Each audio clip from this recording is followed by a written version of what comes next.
Пока ставит презентацию, я немного расскажу о внешней ситуации, поскольку я в настоящее время только закончила курсы для будущих руководителей организаций при Министерстве науки и образования. И, ожидая назначения, которое должно последовать в ближайшие дни, сейчас имею возможность передать то, что готовится в нашем министерстве. Я переслала уже коллегам, которые меня встречали, постановление правительства о программе академического стратегического лидерства, которая будет объявлена, конкурс на нее будет объявлен в октябре месяце этого года. Будет дано 30 дней на подготовку заявки, это маленький срок, поэтому лучше готовиться заранее. Что это за программа? Это программа, по которой будет отобрано 100 вузов на территории России, которые будут получать большое финансирование от министерства, которое будет урезано от других вузов, которые не пройдут.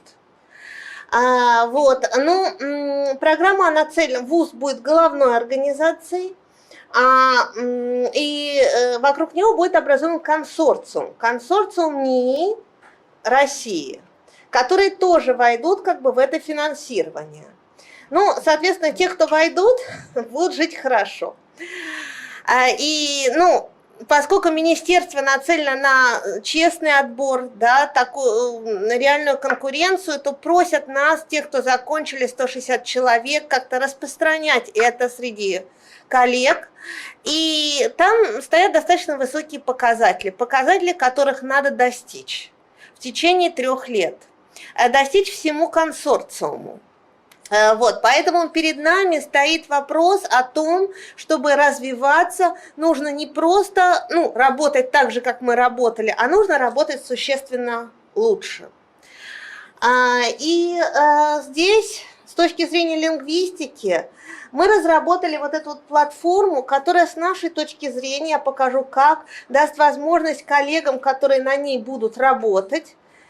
Если нас пригласят в вашу программу, нас уже пригласило около 6 университетов войти с ними в консорциумы, якуты, татары из Мордовии. То есть мы дадим вам возможность это обеспечить. Здесь я представляю не только Институт языкознания, но являюсь в настоящий момент заведующей лабораторией в Институте системного программирования, где в содружестве с программистами мы работаем над этой платформой, имеем возможность людям, ученым для их нужд дорабатывать различные опции. Сейчас я расскажу о том, какие опции в настоящий момент у нас есть и какие результаты уже сейчас можно получить достаточно, я считаю, без больших трудозатрат, но результаты достаточно впечатляющие, позволяющие в будущем в таких программах участвовать и сейчас заявляться и занимать ключевые позиции. Можно следующий слайд, пожалуйста? Это платформа LingvaDoc. Спасибо. Это платформа LingvaDoc. Дизайн ее прямо в ближайшую неделю будет изменен, потому что мы ее сдаем в министерство как основную платформу для языкознания, для изучения национальных языков Российской Федерации. Вот ее адрес, вы можете увидеть, lingvadoc.ispras.ru. Что дает эта платформа? Она дает достаточно широкие возможности для хранения и анализа материалов.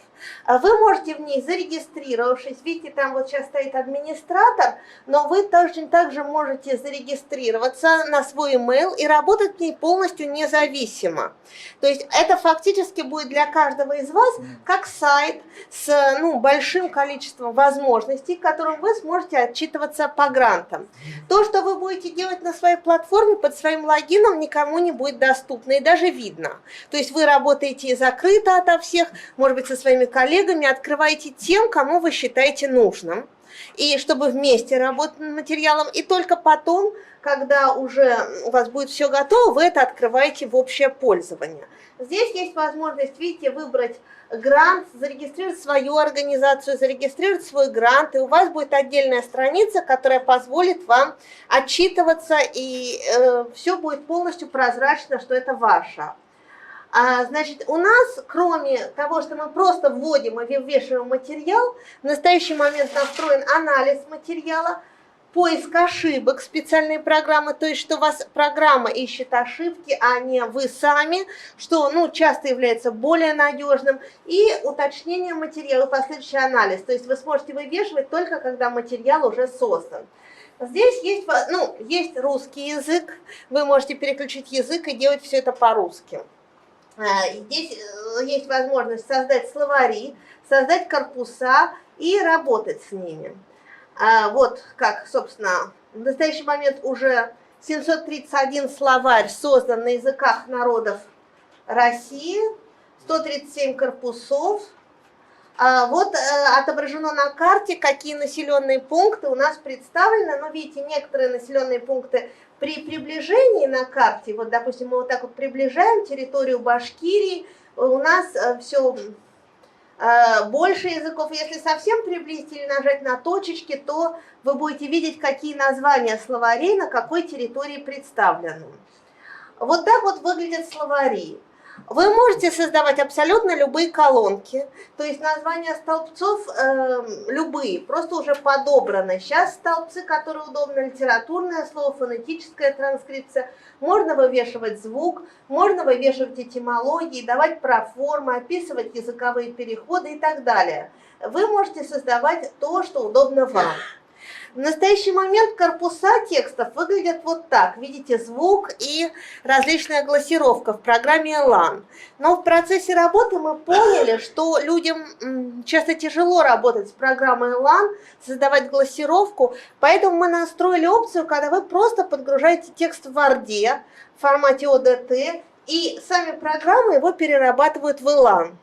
И затем можно привязывать к звуку. Elan — это такая программа немецкая, которая сейчас во всем мире является основной для создания корпусов. Поэтому регистрация текстов наиболее оптимальна в Elan и конвертация сравнения с другими текстами. У нас настроена опция проверки фонологии, проверки фонетической транскрипции. Вот, выбирая в словаре опцию Tools, вы можете это сделать. И, соответственно, если вы подгружаете спектрограммы, размеченные в ПРАТе, то сама программа строит, как выглядит ваша фонетическая транскрипция. Наверху пример неправильной транскрипции, когда человек все практически звуки гласные обозначил неправильно, и у него облака этих гласных наложились друг на друга. Ниже пример правильной транскрипции. То есть транскрипция в настоящее время делается не на слух, а с помощью специальной фонетической программы, которую, я знаю, ваши же коллеги уже некоторые овладели, работают под руководством Анны Владимировны Дебо, они овладели этой программой. В настоящий момент можно проверять правильность транскрипции. И вот в числовом формате выдаются ее результаты, которые можно анализировать и исправлять, в каких словах ты допустил ошибки. Следующий момент – это выстраивание этимологий.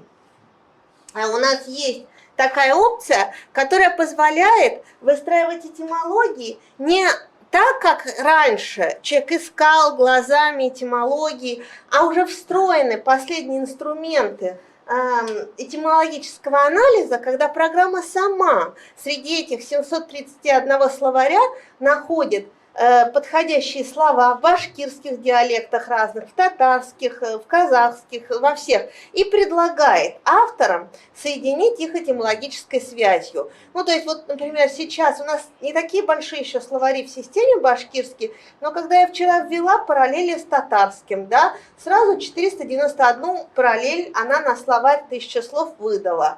И я могла соединить или не соединить.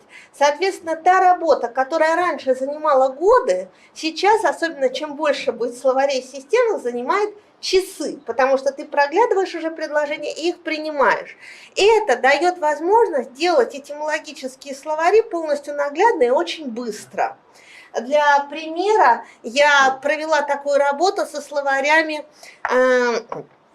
Каримовой Рамили, которая уже подгрузила к нам в свою систему конкорданции памятников. И этимологический словарь только на почве башкирского был создан на больше, чем 100 страниц за несколько минут.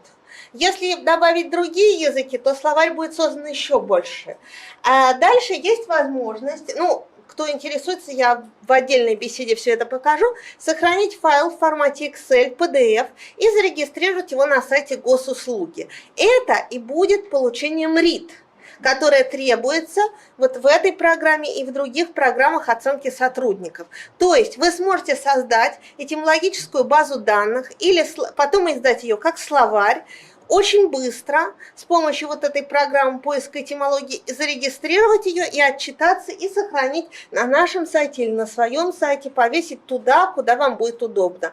Вот это вот очень важная опция, которая в настоящий момент есть. А вторая опция – это сравнение, такая, мне кажется, очень интересная, это сравнение близости диалектов на основании их этимологии. То есть существует международный фонетический алфавит, выглядит он вот так, и этимологические словари, вот я сейчас покажу, как это устроено, благодаря соединению этимологии мы видим ряды соответствий, которые, это вот на материале башкирских диалектов, которые присутствуют в этих диалектах. Вот, мы видим соответствие по начальному согласному, и вот по гласным. Те, которые получились в системе. Дальше ниже идет список всех слов, на основании которых это построено. То есть вы можете проверить правильность этих соответствий, подкорректировать. И программа на основании того, насколько похожи звуки в рядах соответствий, все это анализирует и строит график сходств. Вот здесь вот мы видим построенный график сходств на материале башкирских диалектов, которые присутствуют в системе. 1, 2, 3 – это первые книги на башкирском языке, которые были созданы в 1899 году, словарь Катаринского, Евангелие от Матфея, первый перевод на башкирский язык, 1902 год. Это вводили ваши же башкирские коллеги в систему, то есть оно анализирует их устройство графическое и сравнивает с современными диалектами. Таким образом, мы можем наглядно видеть и доказывать, насколько близки те или иные диалекты. То есть у нас это утверждение уже базируется не на интуитивном восприятии, а на точном анализе всех родственных слов в этих диалектах и их отличия. Соответственно, такие работы, конечно же, принимаются с большой радостью в ведущих международных рецензируемых журналах и в нашем журнале «Урало-Алтайские исследования». И создаются они, вот такие вот результаты, создаются благодаря тому, что работает уже большая команда.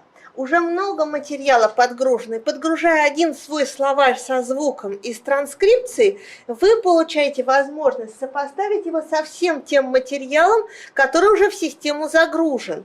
Благодаря этому вы достаточно быстро получаете результат. Еще покажу еще один пример, который тоже можно получить в системе, когда вы подгружаете туда свой словарь или анализируете чужие открытые словари. Это тоже возможно. То есть материал тех людей, которые захотели, ученых, а он находится в открытом доступе. Например, как строить карты из оглос. Раньше это вызывало существенные сложности, нужно было специальный картографический анализ. В настоящее время у нас все это уже вживлено в систему. Вы выбираете опцию «Поиск» и вводите те условия, которые вам интересны. Здесь я ввела ради примера условия того перехода, который наблюдается в современных башкирских говорах и ранее не был описан в работах диалектологов. Возможно, раньше его даже не было. Но сейчас он наблюдается, переход «ю-е». Вот. Вы можете видеть, как сама система строит, где наблюдается этот переход. Синие точки, желтые точки не наблюдается. Вот. Мы можем видеть, что этот переход затронул определенный ареал. Вот здесь этот вот переход «ы» в «е», этот переход «ю» в «е». Вы видите, здесь это зеленые точки, То есть опять определенный ареал затронут, в других местах его нету. Таким образом, мы видим, что современные говоры дают много новой интересной информации, которая раньше не была описана. В них идут трансформации. Я могу сказать, что вот этот вот переход, например, характерен и для удмуртских говоров, близких к Башкирии. Неизвестно, какие говоры здесь были первично, где изначально начался этот переход, но в системе вы можете загружать не только башкирские переходы, но и переходы во всех близких языках, в татарском, в удмуртском, и смотреть, как это представлено в реальной перспективе. То есть это дает возможность системы изучения различных переходов с точки зрения картографии. Вот, ну, соответственно, мы, конечно, заинтересованы, чтобы как можно больше материалов было подгружено в систему, потому что каждый словарь несет свои уникальные характеристики и дополняет наши знания о языковом ландшафте. Наша пилотная работа с помощью башкирских коллег с башкирскими материалами показывает, что они крайне интересны. Практически, много тех черт, которые не были описаны. Вот в прошлом году я была в Татарстане, там изучала, собирала материал, и я вижу, что там, более описанная ситуация. Меньше можно найти нового, меньше можно найти открытий. Башкирский язык предоставляет для этого очень благодатную почву, и мы будем рады сотрудничеству и на уровне официальном, с точки зрения консорциума, и на личном уровне, с точки зрения того, что мы готовы всем помогать. У нас есть специальный консультант по этой программе, докторантка моя, которая будет помогать вам освоить программу, подгрузить свои данные в закрытом режиме или в открытом, как вам будет удобно, и получать интересные результаты. Спасибо. Спасибо, Юлия Николаевна. Спасибо. Какие-то вопросы есть? Вопросов пока нет. Есть, да? Да. Пожалуйста. Представьтесь, пожалуйста. Сайма Сухамзинова, Юрий Викторовна, скажите, пожалуйста, если сейчас родные языки изучаются только по заявлению родителей, и ребенок, в принципе, не имеет такой возможности платформы изучать досконально не то, что диалект языка, а основной фонетический код этого языка.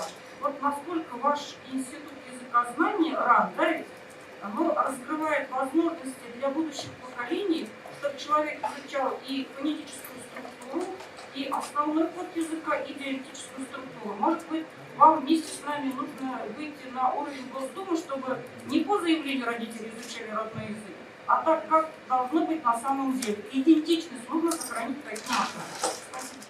Я полностью согласна с вами, что эта проблема сейчас является, с моей точки зрения, тоже основной. Вот, и хотела тоже здесь поднять этот вопрос, может быть, для объединенных не только заявлений, но и действий. То есть, заявление, понятно, все это важно, но мне кажется, надо начинать действовать, и, может быть, действовать более активно, пока язык еще как-то сохраняется. Собственно, у нас, поскольку я представляю здесь Институт системного программирования, есть предложение создавать обучающие онлайн-платформы для и взрослых, и детей, которые хотят учить язык, сохранять правильное произношение, может быть, отражать диалектные варианты.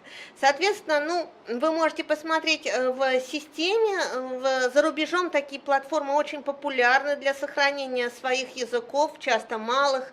Это пример платформы Duolingo. И наши программисты сейчас могут создать такую платформу для начинающих. И у нас есть идеи, как сделать платформу на базе вот этих вот материалов языковых для уже продвинутого уровня. Потому что, когда мы готовили заявку, ваши же башкирские коллеги под руководством Хисамединовой отмечали, что часто есть ошибки и у школьников, которые достаточно хорошо знают в употреблении времен, в употреблении, в управлении падежами. И вот это все заложить в платформу, чтобы люди могли это тренировать. Создание такой платформы возможно, но оно требует заинтересованности от тех людей, кому оно нужно, от тех республик. Поэтому если ваша республика готова выходить на этот уровень, готова в это вкладываться, готова заявлять это действительно на уровне министерства, которое очень хорошо связано с Госдумой, то мы готовы к сотрудничеству, к продвижению этого направления, потому что я считаю, что, конечно, безусловно, надо действовать активно.